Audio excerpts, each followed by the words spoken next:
Hi everyone, we are going to continue our lecture on the hierarchical clustering, and we are going to revisit some of the linkages we talked about earlier. If we use those three clusters as example, and let's assume that those three clusters have already been merged. Okay, so if we want to do one more step and merge another two of them, and which one should be merged? So there are two statements. So the first one is in single linkage cluster 3 and is closest to cluster 2.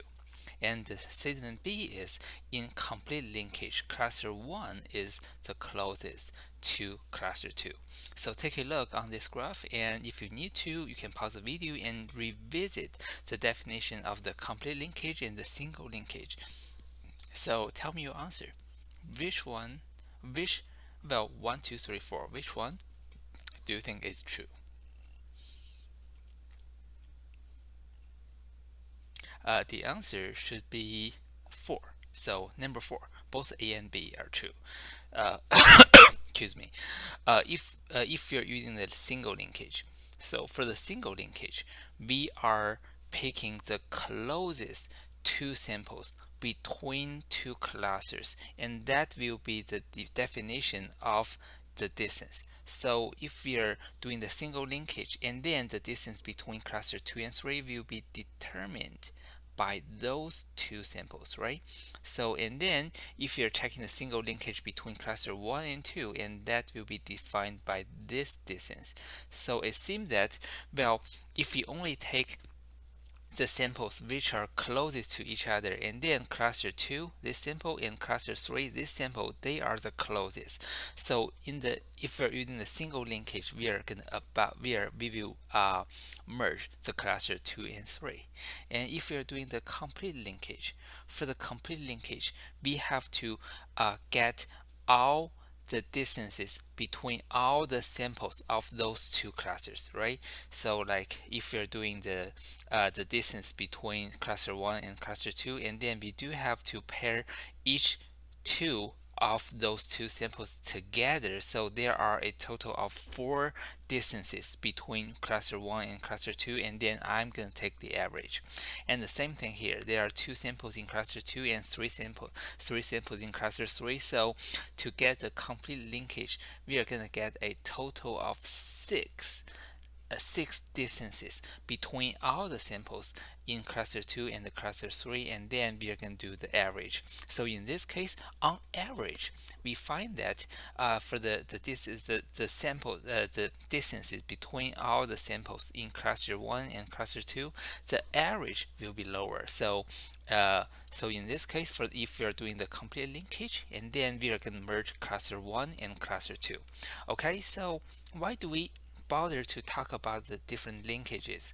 Because later, if we have decided that we want to use a hierarchical clustering, we do have to specify what is the linkage we have to use, and then there has to be a reasoning behind the scene. And otherwise, if I just randomly pick one, and I could be wrong, and later we are going to see example. Okay, so we also want to talk about the time complexity. And if we are trying to cluster a very small data set, those are the cities in Italy, and then we are going to build a n by n distance matrix first, right? So though there are only a total of 6 cities, so we build a 6 by 6 matrix, and well, for each of the value in the cell, and that is the distance between city A to city B. Okay, so if we want to find the closest two cities, we want to merge, and then the lowest value, the lowest non-zero value I see is this one, 138, right? So that is between TO and IMI. So TO and IMI, they are here. So if you want to merge those two cities, and I do have to rebuild the distance matrix. So now I have a new line and new column called IMI-TO. So those two cities, they have been merged. And after that, what is the distance between the cluster IMI-TO to BA? Well, to answer this question, you have to tell me what is the linkage we are using, right? So since let's just assume that we have already decided a linkage we are going to use, and then we only need to update this column and this row, and so we can continue. So in the next round, we are going to pick another lowest value, which is the BA to NA, and then we merge them together. And after that, we update another row, another column. So it seems that we are constantly merging the two samples, and then we have to update this distance matrix, right? So does that sound a little bit computational expensive to you? Let me just give you the answer. The answer is, well, the time complexity of the hierarchical clustering is OM cube. What does that mean?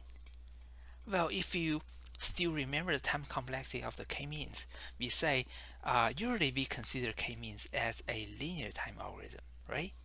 And then how about db-scan? For the db-scan, usually we say that it is square time algorithm. And how about hierarchical clustering? Hierarchical clustering is a cube time clustering algorithm.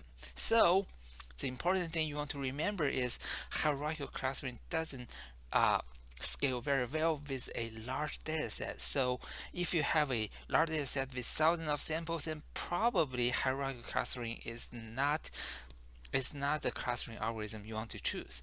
So it seems that hierarchical clustering is not that useful. So why do we still want to do that?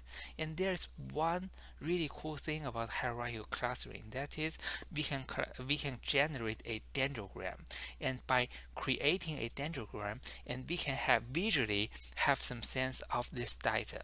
Or if you are clustering a very small data set, and then you want to show the clustering process to a non-technical person, and then dendrogram is another very handy tool that you should use. So I know we have been using scikit-learn for a very long time, but this time I want to use the SciPy. Why? Because SciPy provides us a dendrogram, and that is exactly what we will need. Okay, and then we also have the linkage. So we are going to do everything with SciPy in this lecture. So we have a dataset, and that is a bead dataset, and we have a total of 3 different species of the bead. Okay, and then for each of the sample, we have a total of 7 features. Okay, so the first thing we want to do is we want to create a linkage. So this is a SciPy function. It's not a scikit-learn function.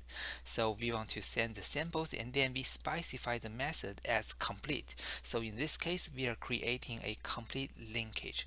And after that, we create a dendrogram, and then well, we rotate the leaves. So as you can see, the labels, they are all rotated 90 degrees.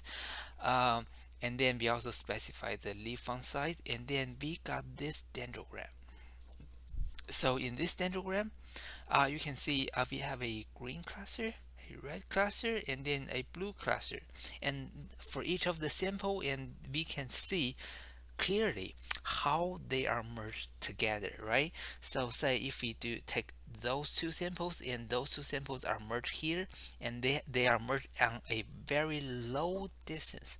And then if we move on, and then those 2 samples, this cluster is merged with this sample, okay, on this distance. So the y-axis is the distance, and then it determines when a merge will happen. Okay, so here is the time that we have one cluster and another cluster merged together as one cluster. And then if we move on here, so at 5.5 roughly, and then we have 2 green clusters merged together into a big green cluster. Okay, so well, did we really have the clustering results? No. Well, because eventually everything will be merged together. This means if we specify the acceptable distance between the clusters as 10, and then eventually all the samples will be merged together into a huge cluster. Well, say if we want to cut the threshold here at 9, So if you want to cut here at 9, and then what will happen? So if we specify that we are going to allow the distance, the max distance, to be 9 and then not beyond 9, and then we will have one cluster, that is the green cluster, and then for the red cluster and the blue cluster, they will be combined together into one cluster, right? So in this dendrogram, we didn't have samples clusters. However, uh, we will have the sense on how those samples, how different those samples are, or what's the distance between different clusters. Okay, so let me see. Well, if you want to stop the height at the height 6, and then what are we gonna have? So if you want to cut the threshold at 6, which is here, and if you draw a line here, you will see there are 3 clusters, right? So after this means after doing the dendrogram, and then we want to decide 6 might be a good threshold. So we are going to merge all the subclusters into bigger clusters, but we want to stop after the distances are beyond 6. So we will have 3 beautiful clusters. So they are beautiful, but they are not perfectly beautiful. Especially here, we have comma width, and then Canadian width. So we have 3 comma width got mixed together into the Canadian width. But overall speaking, we are doing fine. Okay, and another thing, if there are 3 samples, then how many merges do we have to do before we merge that into one cluster? So 5 samples. And then how many merges do we have to do before we have only one cluster? Think about that. The answer should be 4, because after each merge, we will reduce the total number of the small clusters by 1. So to begin with, we have 5 samples, and we can consider those 5 samples as 5 mini clusters. Okay, so after one merge, we will have 4. Okay, so each merge, we will reduce the number of the clusters by 1. So we reduce from 5 to 1. So there are a total of 4 clusters we have to do. Okay, so I think that's it for this video, and I'm going to continue in the next one.